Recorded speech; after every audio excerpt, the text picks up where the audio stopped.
बिस्मिल्लाहिर्रहमानिर्रहीम। अस्सलाम वालेकुम। गोट फार्मिंग टिप्स में खुश आमदीद। आज की वीडियो में आपको बताएंगे कि मेरे बच्चों को ना मेरे बच्चों को क्या, मेरी बकरी के जो बच्चे हैं उनको ना वो पेचेस लग गए थे। तो 4 बच्चे हैं 3 माह के, तो वो चारों को पेचेस लग गए थे। तो उनको मैंने मुख्तलिफ़ ट्रीटमेंट की लेकिन कोई फ़र्क नहीं पड़ रहा था। स्कोर एक्स दिया, स्कोर एक्स से वक्ती तौर पे फ़र्क पड़ता था लेकिन फिर बाद में वैसे ही।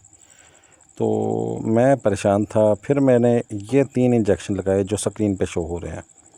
ये 3 इंजेक्शन लगाए। याद रहे, इनकी डोज़ के मामले में आपने मोहतात रहना है।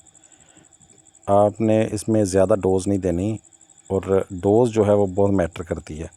जितनी डोज़ ऊपर रिकमेंड की हुई हो उतनी ही लगानी चाहिए। तो ये डोज़ मैंने ये तीनों इंजेक्शन दिए तो बकरी के बच्चों का माशाल्लाह यानी 24-24 घंटे बाद रिपीट किए, सिर्फ 2 बार रिपीट किया और वो पेचेस जो नहीं ठीक हो रहे थे किसी चीज़ से, वो इससे ठीक हो गए। असल में पेचेस हुए थे मेरे ख़्याल में गर्मी की वजह से। ये जो गर्मियों का मौसम है ना, और सावन भादों में तो बहुत ज़्यादा प्रॉब्लम्स आती हैं बच्चों को। साल में 4 महीने होते हैं जब ज़्यादा प्रॉब्लम आती है। एक तो दिसंबर, जनवरी और ये सावन भादों यानी जुलाई, अगस्त। ये मुश्किल माह होते हैं। अगर इनमें आपने अपनी बकरी को काबू कर लिया यानी आपके जानवर ठीक रहे तो फिर आप कामयाब फार्मर बन जाते हैं।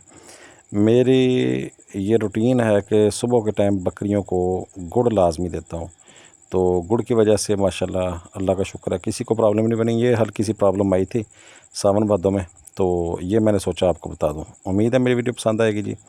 बहुत शुक्रिया। अल्लाह हाफ़िज़। मैं कोशिश करूँगा अपना नंबर जो है वो स्क्रीन पे शेयर कर दूँ। बहुत शुक्रिया जी। अल्लाह हाफ़िज़।